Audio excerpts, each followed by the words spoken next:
Stick around to learn more about how Surfshark lets you browse the web freely and securely, plus get 4 additional months for free when you sign up using offer code SKILLUP at surfshark.com/skillup. Gamers, when Concord was first revealed, I made a flippant, offhand joke being like, oh, let's hope it doesn't follow the same fate as other things with Concord in the name. Sadly, much like my accidentally prophetic gag about Sony buying Bungie, my powers of prescience were painfully precise yet again, because just today, at around 3 AM Sydney time, Concord followed both the jetliner and the cruise liner into the annals of history. Concord is no more. Let's begin with the official statement from Ryan Ellis, game director at Firewalk Studios. Quote, Concord fans, we've been listening closely to your feedback since the launch of Concord on PlayStation 5 and PC, and want to thank everyone who has joined the journey aboard the North Star. Your support and the passionate community that has grown around the game has meant the world to us. However, while many qualities of the experience resonated with players, we also recognize that other aspects of the game and our initial launch didn't land the way we intended. Therefore, at this time, we have decided to take the game offline beginning September 6, 2024, and explore options including those that will better reach our players. While we determine the best path ahead, Concord sales will cease immediately, and we will begin to offer a full refund for all gamers who have purchased the game for PS5 and PC, end quote. They're then going to provide some specifics about refund processes based on where you bought it, before concluding, quote, we'll keep you updated, and thank you again to all free gunners who have joined us in the Concord galaxy, end quote. This is, quite possibly, the single biggest flop in the history of AAA gaming. This was a game conceived around 8 years ago and in active development for around 4 years. It was a studio of around 150 people, many of them industry veterans from games like Destiny, Call of Duty, Halo, and more. Most notably, this was a first-party Sony release because Sony bought Firewalk Studio after having played Concord. They were so certain that this was going to be the next big thing that they skipped over the marketing partnerships they've done with games like Death Stranding or the exclusive partnerships they've done with Final Fantasy games. They just went straight to owning the entire studio. And now with the development cycle wrapped and the game launched, Concord was averaging fewer concurrent players than there were people working at the studio. Finding parallels to this sort of failure is difficult, but there are some, and none of them are at all flattering. The Day Before immediately comes to mind, a game that was an actual, well-documented scam which launched so badly after all its lies and fake trailers that the publisher pulled it from sale and issued refunds to anyone that bought it. Before that, Sega bit the dust on their live service shooter before it was even released. Hyenas was in development at Creative Assembly for over 5 years and was actually the most expensive development project ever undertaken at Sega, but their executives looked at that game and said, better to bin this than release it. Amazon's Crucible is another really good parallel. Now, this one actually did release earlier than intended because it was during the pandemic, and Amazon's executives saw an opportunity to launch the game while we were all stuck at home. Sound logic, except for the fact that the game wasn't finished. When I reviewed it, I was like, take this down, put it back into beta, finish it, and then release it. Amazon did take it down, but rather than continue developing it, they scuttled it entirely. A more recent parallel might be Suicide Squad. That is, of course, still available for sale, though at the time of writing, there are 95 people playing that one on PC. That one was in development for over a decade at Rocksteady and cost Warner Brothers hundreds of millions of dollars, despite Warner Brothers executives believing right up until the moment of its release that they had a billion-dollar game on their hands. I mean, Redfall also has to come into this conversation, right? Like, if we're talking about first-party releases that bombed catastrophically, then we can't not mention that one. Crazy to imagine that Phil Spencer said that internal reviews for that one put it well above the 56 Metacritic score that game ended up getting. And it's like, dude, how? Who are these people internally reviewing your video games? And for me, that's actually a really important through line in all of this. Concord's failure seems at least partly like it could have been avoided, because we all fucking told you this would happen. Wall-to-wall coverage from every corner of the internet, all of it screaming that Concord was not ready for launch, that its core systems needed work, that the cast of characters was not compelling enough, and that its business model had absolutely no chance of succeeding in this current climate. Hell, there were 2 betas with deeply disappointing player counts, and Sony themselves would have been able to see how weak their pre-order numbers were. Were they expecting that people would just magically start buying this if they sponsored a bunch of streamers to play it? Like, come on, man, who are you listening to internally? that leads to outcomes like Crucible, like Suicide Squad, like Redfall, and like Concord. As for the future of Concord, the blog post from Firewalk did strongly hint at the idea of this pivoting to a free-to-play model, and yeah, obviously that would help, but that is not the only issue this game is facing. There is a lot more that needs to change or be fixed or be added for this game to be able to compete, and that's setting aside all of the work that would need to go into developing monetized progression systems, since Concord doesn't have any of that right now. Honestly, I just can't see how this comes back. I know there's an episode of Amazon's Secret Level devoted to Concord which will air in December, and yeah, that might seem like a good opportunity to relaunch the game as a free-to-play title, but honestly, I just can't see Sony putting good money after bad on this one. Their entire live service push has rocked this publisher to its core, with numerous cancelled projects and misfires, other than Helldivers 2 obviously. So I personally would expect that Sony are far more likely to retreat to safer territory rather than double down, but hey, you never know. Okay, so that's Concord, but while we're in this general territory, we just got an update on what's happening with Rocksteady after the flop of Suicide Squad, and it's exactly what we all knew would happen. Eurogamer is reporting that the studio has begun laying off staff, with the quality assurance team more than halved, going from 33 people down to 15. There are reports of other discrete cuts, including someone who is actually on paternity leave, but it doesn't appear to be a mass layoff affecting all departments at all levels. Interestingly though, Eurogamer are reporting that with so many QA jobs cut, there has been a, quote, acknowledgement by Rocksteady's senior management that the product quality will now suffer as a result, end quote. That's something anyone playing Destiny right now can certainly sympathize with, but that's a story for another episode. Alright, plenty of Xbox news this week as well, and a lot of it isn't great, but let's start with some good Xbox news first. Recently, Sony announced that the price of the PS5 in Japan would be increasing by over 20%. They gave people a grace period for that, which led to consoles being quickly snatched up this past week, selling out in multiple locations across Japan. As a result, the Xbox Series X consoles got a not insignificant sales bump. Automaton Media report, quote, at Yodobashi, one of Japan's biggest electronic retailers, the Xbox Series X console shot up to number 8 on the games and console sales chart on the morning of August 29th. On the previous day, it wasn't even in the top 100, end quote. Much of the console demand is driven by excitement for Monster Hunter Wilds, which drops sometime next year, and since that also releases on Xbox, the theory is that people who couldn't grab a PS5 chose to purchase the Xbox instead. If Xbox maintains its competitive price point in Japan and continues to secure third-party support from Japanese developers, there's a chance it could pick up some market share, but that is still a very, very small slice of the console pie, since Nintendo and Sony have had Japan all but locked up for the past 30 years. Either way, it's a good news story at a time when Xbox is struggling to win any positive press, and this week in particular felt a little rougher than most. There's a game called Inotria: The Last Song, and it's an upcoming Souls-like based on Italian folklore. Earlier in March this year, the studio had actually announced that their planned Xbox port would be delayed so they could create a, quote, superior experience for PC and PS5 players, end quote. That got the Xbox community in a tears because they felt unfairly deprioritized, and fair enough. It led to the developer Giamma Games getting in touch with Xbox. It's not exactly clear what transpired there, but in a trailer that released some months later, it was clear that Inotria was headed for release on Xbox on the same day as PC and PS5. Fast forward to this week, and the developer has just announced an indefinite delay of the game on Xbox. Quote, unfortunately at this time, we have to announce an indefinite delay of the Xbox version. We understand how disappointing this news is to the Xbox community. Unfortunately, despite our best efforts and the hard work of our dedicated team, we've encountered challenges that have delayed our release on the Xbox platform. We want to emphasize that this is not a decision we've made lightly, end quote. What were these challenges? Well, on Twitter, the developers said that Microsoft has just stopped replying to their emails. When asked exactly what the issue was, Giamma said this, quote, communication with Xbox. The game works fine on Series S and X, but we can't go through the submission process and they can take even 2 months to reply to us, end quote. Now, I want to be clear that this is just one side of the story and we have not yet heard from Microsoft on their view of events. It is possible that this Giamma Games is just totally talking out their ass, but it would be an odd claim to make if untrue, given that it would be pretty easy for Microsoft to just respond with receipts. I can tell you this though, a while back Edmond worked on a piece for our Patreon where he spoke to developers about the process and commercials behind porting a game to Xbox. One of the responses he got that he didn't include in that article was from a medium-sized developer who we won't name here, and they said this, quote, on the technical side, Xbox is easier than PlayStation to get through certification and submit builds, etc.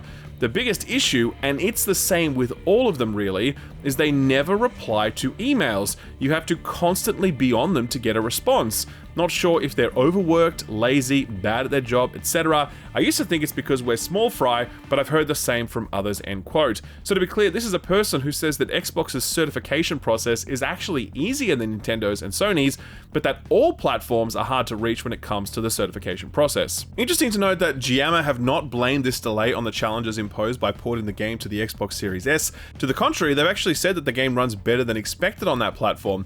Not so for Dune Awakening though. At Gamescom, the Funcom Chief Product Officer Scott Junion had this to say to VG247 about the release timeline for various ports. Quote, "So it's one of the reasons we're coming out on PC first. There's a lot of optimization we need to do before we release on the Xbox, but yeah, Xbox Series S is a challenge," end quote. It mirrors Larian's struggles porting Baldur's Gate 3 to the Series S, a challenge so onerous that it prompted Xbox to waive for the very first time their feature parity requirement, meaning that Baldur's Gate 3 could launch on Xbox without offering couch co-op to anyone playing on Xbox Series S. When we interviewed studio boss Swen Vinke on the Friends Per Second podcast, he said that doing a simultaneous release on all platforms was killing them, and that once they delayed the Xbox port, they felt like they had more breathing room to focus on each platform properly. We asked Swen flat out, "Do you think the Xbox Series S holds back game development?" And he said this, quote, "It just defines certain parameters in which you have to develop, and there are ways of doing that. It just takes development effort," end quote. And that seems to be the theme. You can certainly get your game running on the Series S. It's actually a remarkable piece of hardware given its size and price point, but it does require additional development effort, and that can make things tricky depending on timelines, budgets, etc. All of this touches on a very puzzling situation surrounding Black Myth Wukong. Now that game has gone on to have a level of success that no one could have anticipated. It's already sold through 10 million units, it is the second most concurrently played game of all time on Steam, and it was apparently so popular in China that it caused a nationwide sellout of PS5s. You know how much of a bounce Xbox got out of this release? Zero, because Wukong did not release on Xbox.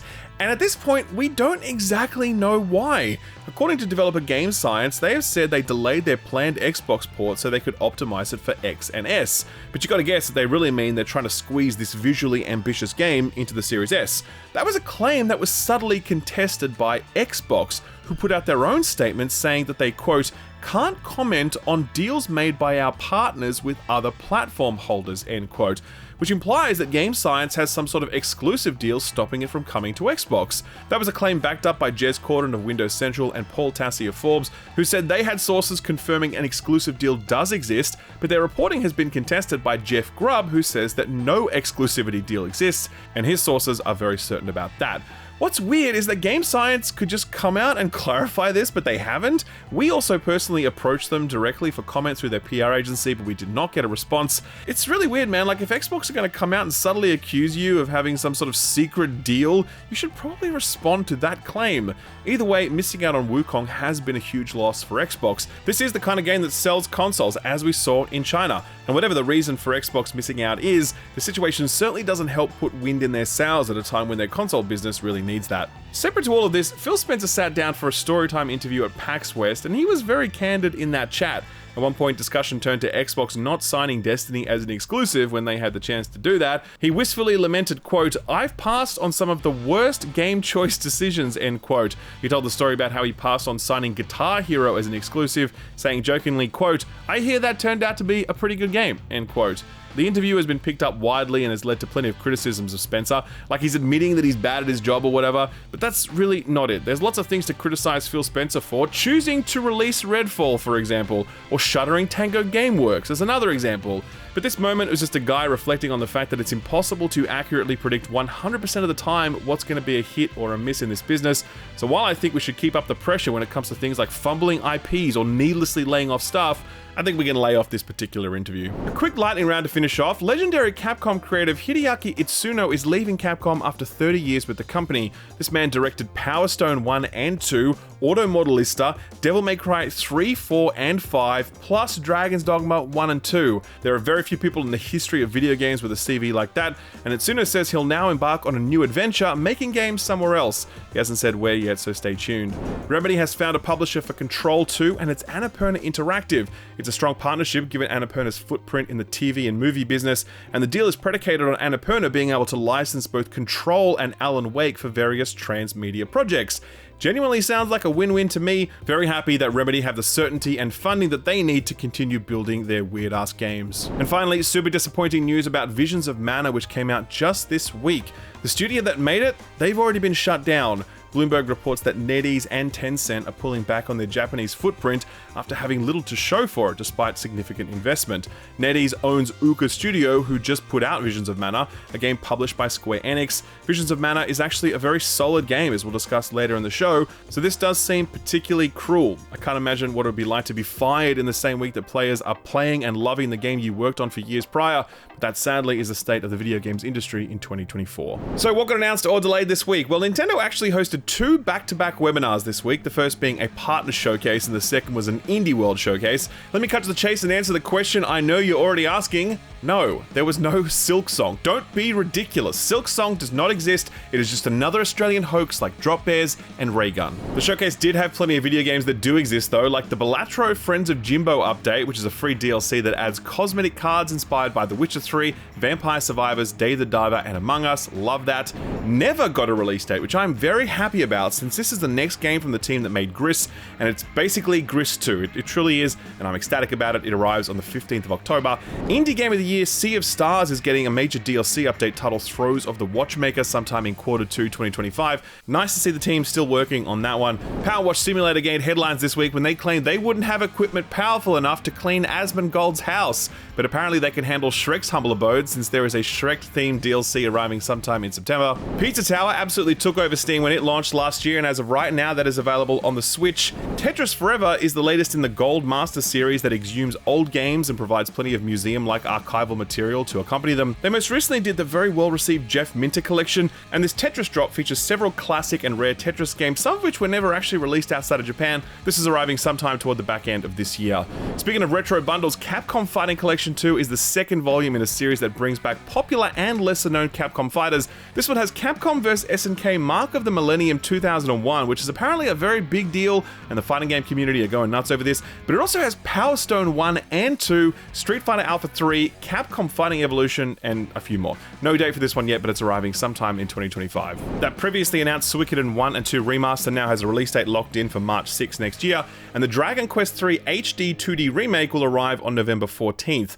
Big news for Civilization 7 fans. It's actually headed to the Switch on the same day as every other platform, February 11th next year. Not sure how fun it's going to be to play this one on a Switch, but you know, you can do it, so there you go. Though I would recommend waiting for reviews to report on how this runs on Switch, because my guess would be not very well. The My Sims Cozy Bundle is a re-release of the My Sims games, which first debuted on the Wii U and Nintendo DS. Think The Sims meets Animal Crossing, and you're mostly on the right track. That one launches on November 19th. And finally, Yakuza Kiwami is the re-release of the PS3 and PS4 remake of the original Yakuza game first released back on the PS2. It's now making its way to Switch on October 24th, meaning that Nintendrones will be able to begin their adventures through Kamurocho and beyond, though you will need to continue that journey on other platforms if you're hungry for more. And those were the Nintendo webinars, or at least the highlights, because there was actually way more stuff announced there, and there's no way I could cover it all. If you want to see the full showcases, you'll find them over on Nintendo's YouTube channel. Alright, moving right along, what else got announced or delayed this week? Well, Copycat is a game we shouted out last year in our Put This On Your Radar segment.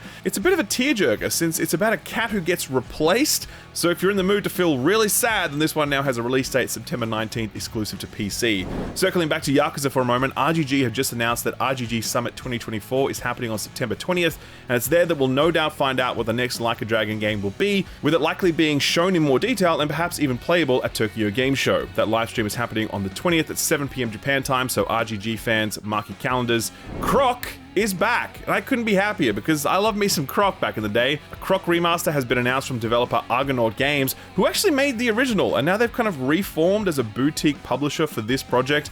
The remaster promises HD graphics, new controls, and a digital museum with design documents, art, interviews, and all that good stuff. Great to see Croc getting the love and attention he deserves. While Concord is on its way to live on a farm with all the other live services we haven't heard from for a while, Square Enix have just announced that their recently released live service shooter is going free to play. We're talking, of course, about Foam Stars, which launched earlier this year to middling reviews and plenty of complaints about egregious in-game monetization. Square did sand back some of that cash shop stuff to make it less offensive, but the game is still exclusive to PS4 and PS5, which seems like a massive own goal given that Steam would be a rich source of players to prop the game up. Either way, if you have a PlayStation and didn't grab this when it was a PS Plus offering, you can grab this for free from October 4th onwards. Speaking of PlayStation, a release date leak that looks fairly legit but should still be taken with a grain of salt is LEGO Horizon Adventures, which will apparently arrive on PS5, PC, and the Switch on November 14th. That leak comes courtesy of a now scrubbed link on the PlayStation website, which is why the leak looks pretty legit. I did a preview for this one a little while ago. It's good, but it's no LEGO Star Wars or anything. A good one to play with the kids maybe, since good co-op games aren't exactly easy to come by. One delay announcement this week, and it's for Demon School, an indie title with a fair amount of buzz behind it.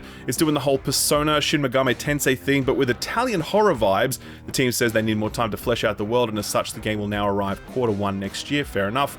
2 game cancellations this week, sort of. The first one is a real surprise and a huge body blow to Bandai Namco. Support for their recently released big budget MMO Blue Protocol will end on January 18th next year. If you haven't heard of Blue Protocol before, there's a good reason for that. It was never actually released outside of Japan, despite Bandai having every intention of doing so. Now that global launch will never happen, as the entire game will be taken offline, with Bandai providing only vague reasons as to why. Quote, "We wanted to deliver an experience that is like stepping into the world of anime, and we have been challenging ourselves to create a world where each and every player can enjoy adventures as the main character of the anime.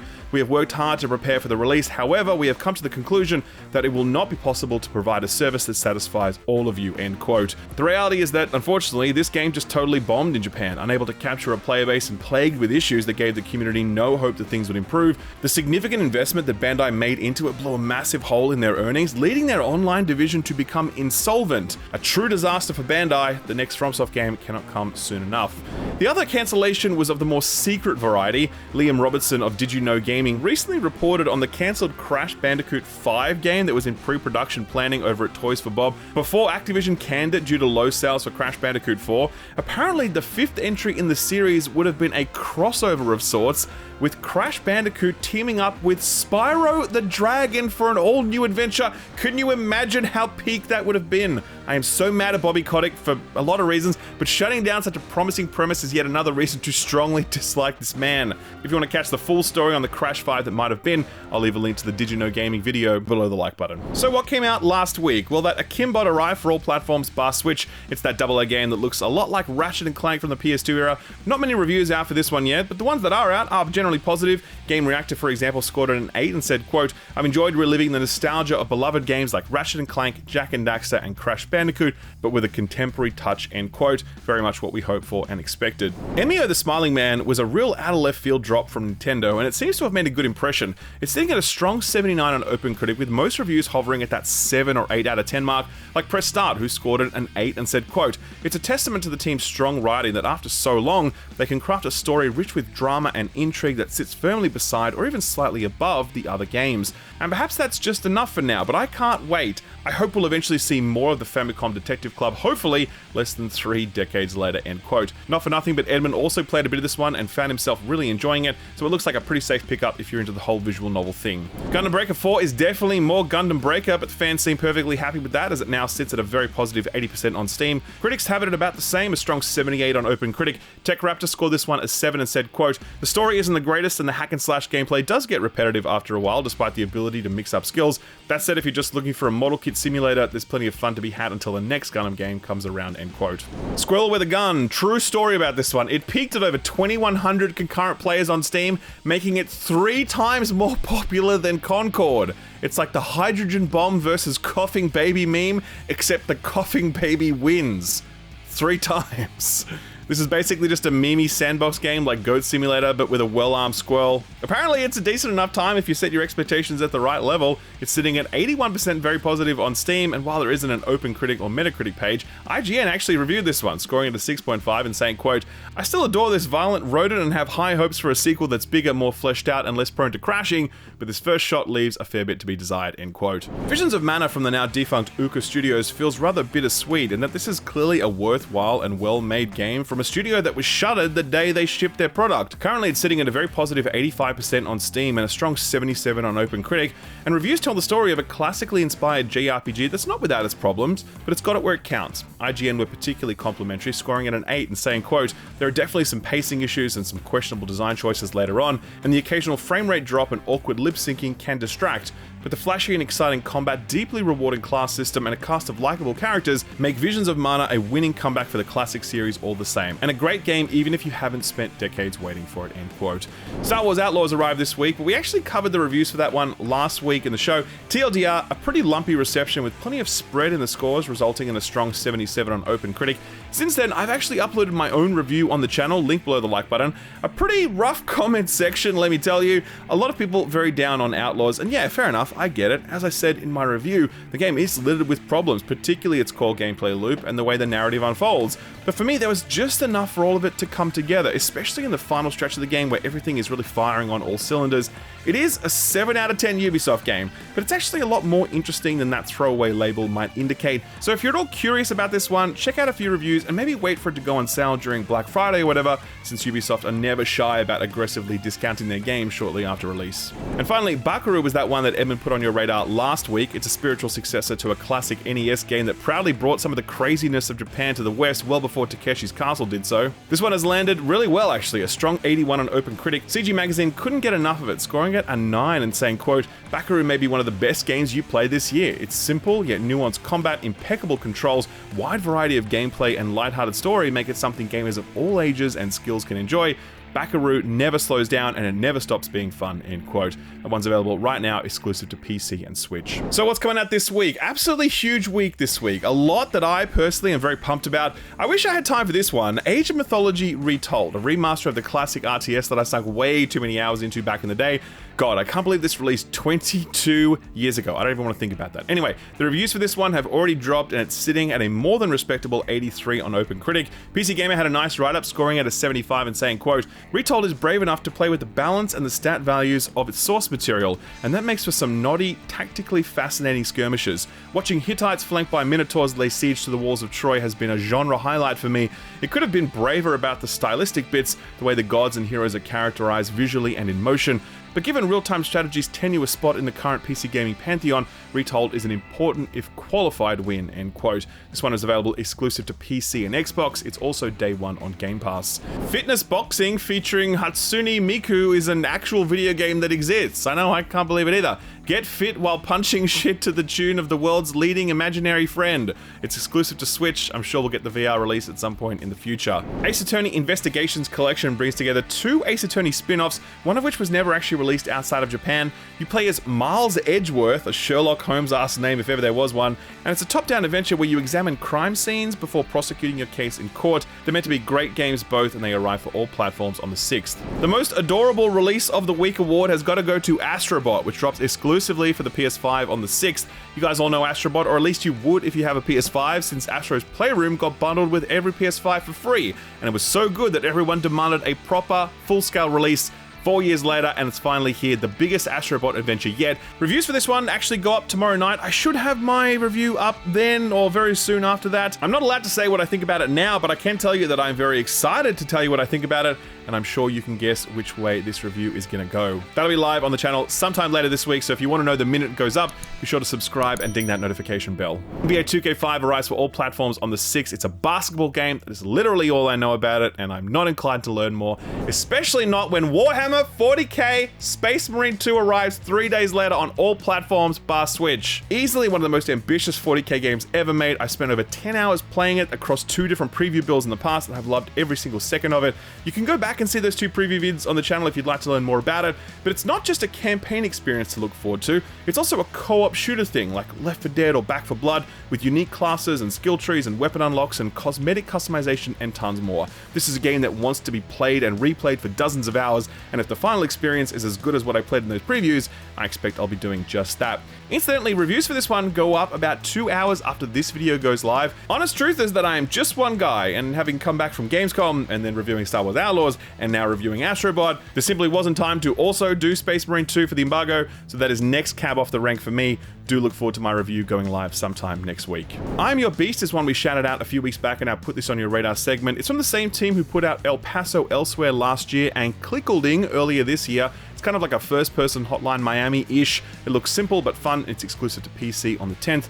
Towerborn is one I've actually heard some great buzz about. This one was playable at Gamescom, and everyone who got their hands on it had positive things to say. It's a 2D side-scroller from the team who made the excellent Banner Saga games. Those were RPGs, but this is much more akin to like Golden Axe or whatever, and it's meant to also be a live service game and that new content will be regularly rolling out.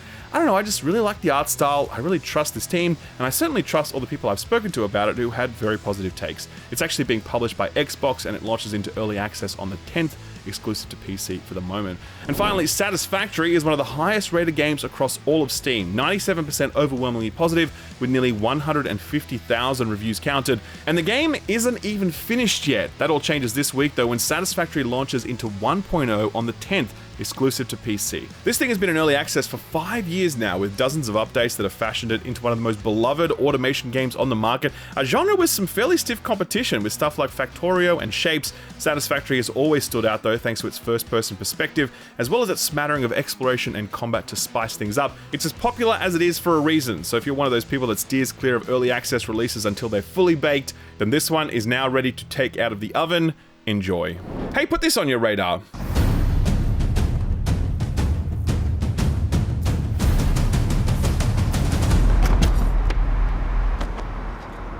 Ever arrive at your favourite artisan cheese seller to find they've just closed?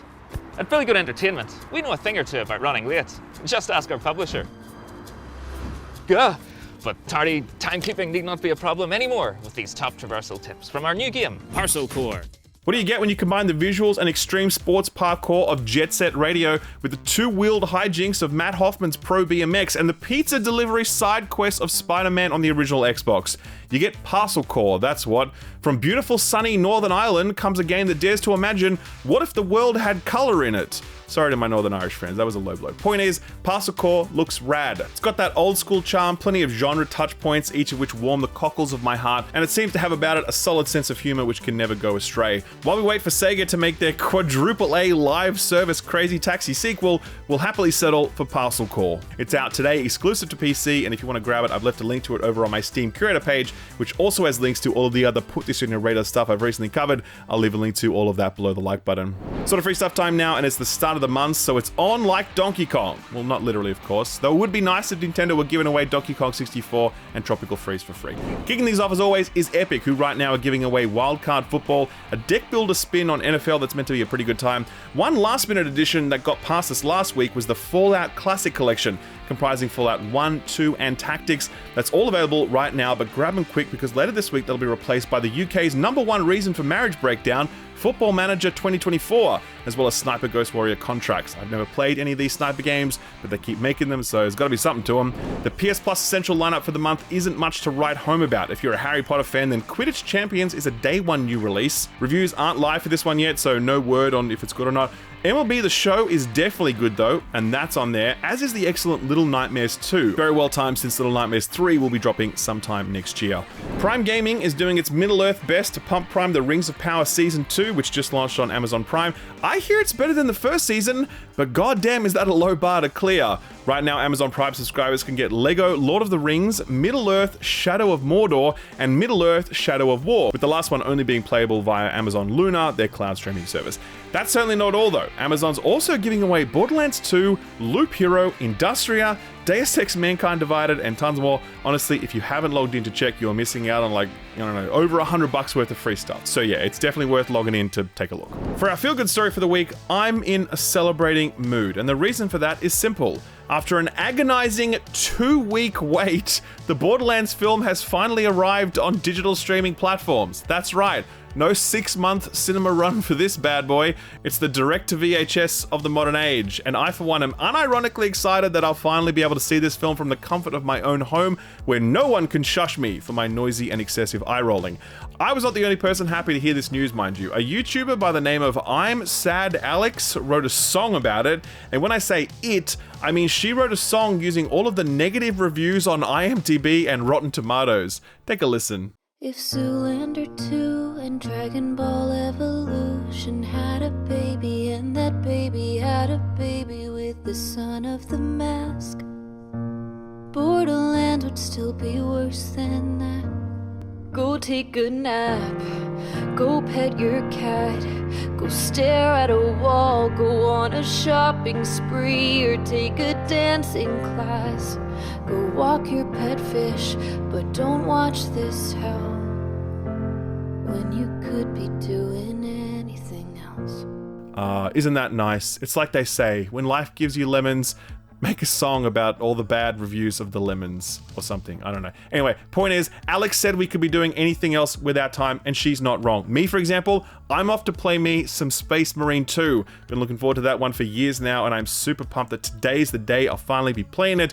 Do keep an eye out for that Astro review going up very soon too, and also for the Friends Per Second podcast over the weekend, since we'll actually be interviewing a member of the Astrobot development team about their journey from a tech demo to one of the most beloved parts of Sony's first-party IP portfolio. Really looking forward to that chat. This video is a wrap though, so don't forget to slap that like button nice and hard, since that's what keeps the lights on around here, and be sure to subscribe and ding the notification bell if you'd like to stick around and do it all over again next week. Thanks for stopping by, and a big thanks to this week's sponsor, Surfshark VPN. It's actually never been more helpful to have a VPN for a bunch of reasons, and that's why I'm very happy to have the support of this video sponsor, Surfshark VPN. Right now, the internet is getting more and more carved up geographically, with companies limiting which content you can access and which price points you can buy things at based on where you live. Australia's a good example of this. There's a bunch of streaming content we can't access on various streaming platforms because reasons, but I don't have to worry about any of those limitations thanks to Surfshark. With just a few clicks, I can set my location to somewhere else in the world, and I immediately get access to geolocked streaming content or discounts on purchases made in other currencies. There's also the security angle too, since Surfshark VPN encrypts your data, making it safer to browse the internet. Surfshark even offer a complete security package, including stuff like antivirus and an anti-malware tool, real-time reports if a company that has some of your personal data gets hacked, and even a masked email generator that lets you create dummy emails when you want to sign up to something without handing over your actual email address. Best of all of this is incredibly cheap. I really recommend clicking the link below to see just how inexpensive it is to properly protect yourself online. For real, if this gives you access to just one regional pricing discount, that'll probably go a long way towards this paying for itself. It's insane value given the freedom, discounts, and peace of mind, and if you use offer code SKILLUP at surfshark.com/skillup, you can get an additional 4 months for free. That's surfshark.com/skillup using offer code SKILLUP at checkout for 4 additional months free. Thanks Surfshark for sponsoring the video, and thank you for watching it.